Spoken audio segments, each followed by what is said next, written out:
Children's literature opens doors to magical worlds, invites young readers on daring adventures, and fills hearts with wonder.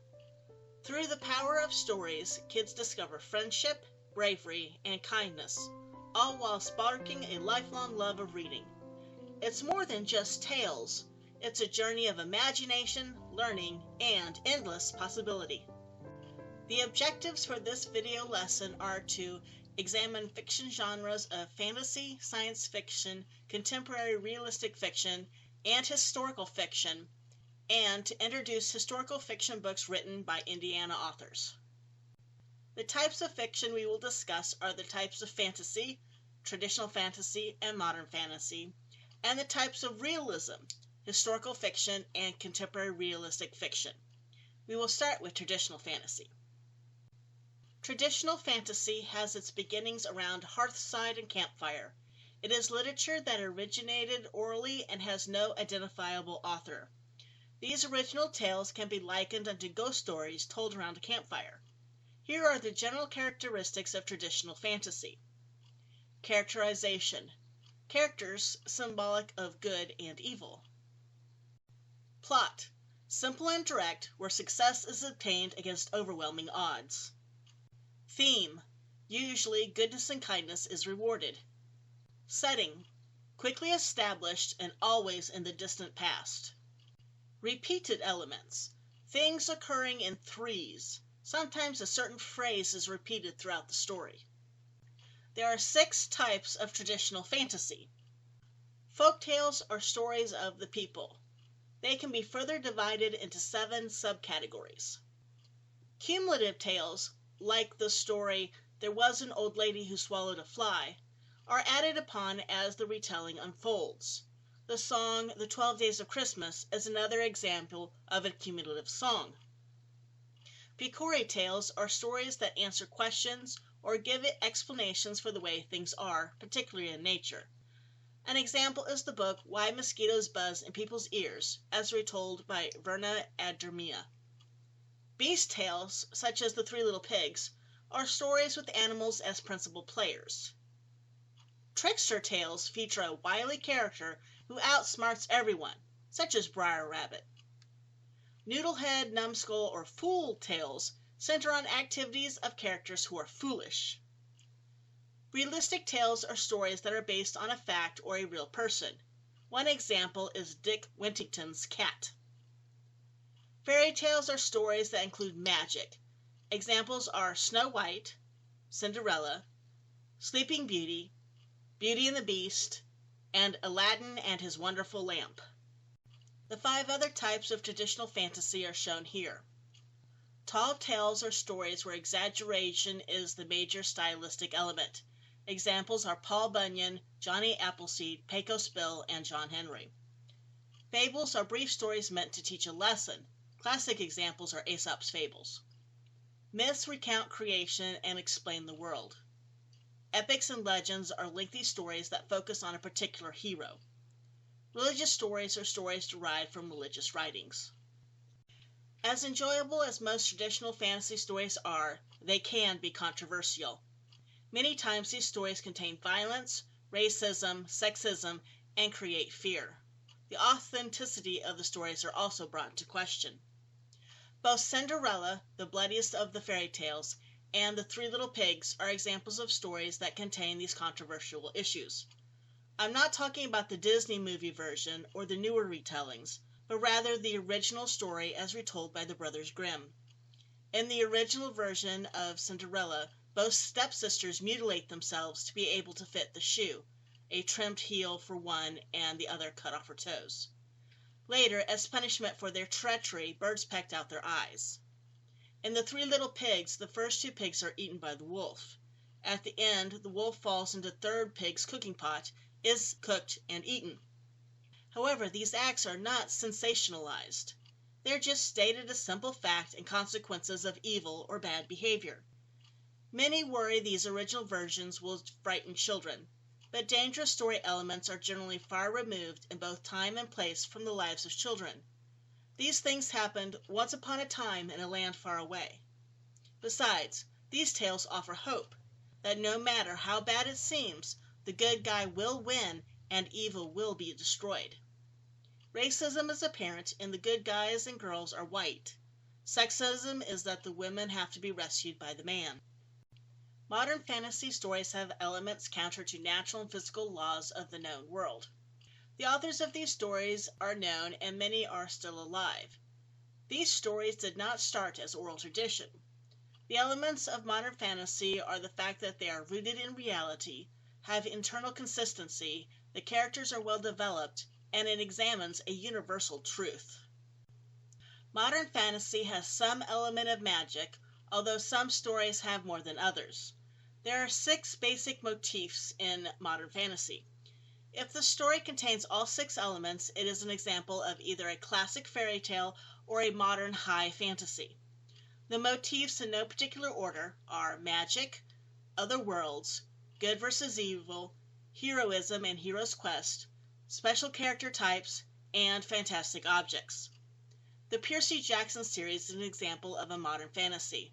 There are magical devices, the other world of the camp, the good demigods versus the evil titans, Percy is sent on a hero's quest to retrieve an item, special character types in the mythical gods, and magic swords, pens, so on and so forth. Therefore, Percy Jackson and the Olympians is an example of modern high fantasy. Modern fantasy is divided into categories. These categories are listed here.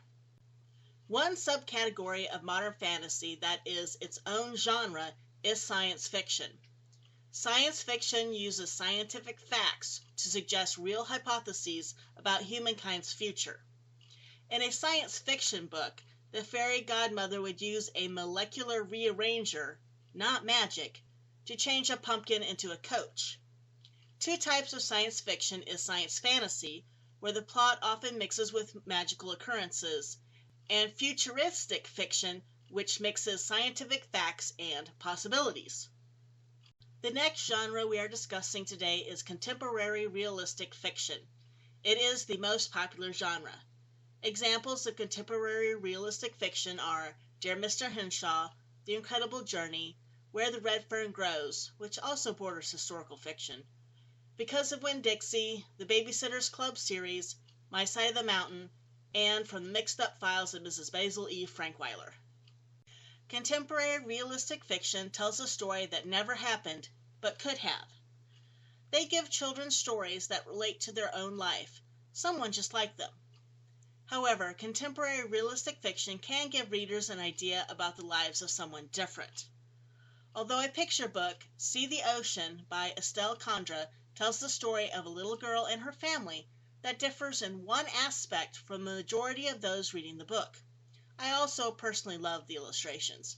Check it out if you have time. Contemporary realistic fiction deals specifically with the condition of human life as we know it.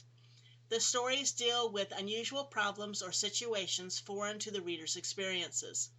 Contemporary realistic fiction is set in the present or near present and posits that everything is possible. If you are helping a reluctant reader, recommending a contemporary realistic fiction book is less than a gamble than other genres because the book contains elements familiar to the reader. The elements of contemporary realistic fiction involve 3 concepts. First is the importance of the story. A conflict is presented, and overcoming the conflict is what makes the story. Contemporary realistic fiction is easy for children to identify with, as the characters are similar to their lives. This is why it is the most popular genre. The way conflict is presented and its resolution are what make a story compelling to read. The conflict can be person against person against self, person against nature, or person against society. The categories of contemporary realistic fiction are animals, humor, mysteries, problem novels, series books, sports, and survival and adventure. Historical fiction considers the lives of people in situations that could have happened but did not. These stories are set in the near or distant past, featuring authenticity on historical fact. These stories can breathe life into a subject many find boring, history or social studies. Some good historical fiction books are The Little House on the Prairie series, Johnny Tremain, and SOS Titanic. What elements make for good historical fiction? There are 7 elements. First is the power of the story. Readers are instantly transported to any place at any time. If you are reading Rifles for Wadey, you are transported back to the Civil War. Second is breathing life into the past. This allows students to see that the present is part of a living past. Third is that historical fiction adds breadth and depth to historical study. Historical fiction expands and brings to life events and people of the past. Instead of reading a couple of paragraphs in a history textbook, The Witch of Blackbird Pond brings to life the time of the Salem witch trials. Fourth is it presents history from multiple perspectives and shows different views of the same experience. Fifth, history should not be sugar-coated but dealt with honestly. Understanding and being sickened by the tragedies of the past help us to avoid the same mistakes. Sixth is that historical accuracy is required. When historical events are documented, they must not be altered, and the physical environment, patterns of daily living, and the spirit of the times must be recreated. Appropriate attention to historical detail and cultural authenticity are a must.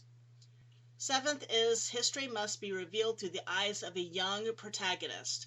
This allows the reader to connect with the character and the time period. There are 6 types of historical fiction.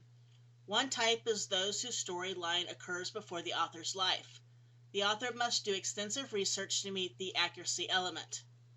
A second type is the author's life chronicled in a fictional format. A classic example are the books written by Laura Ingalls Wilder.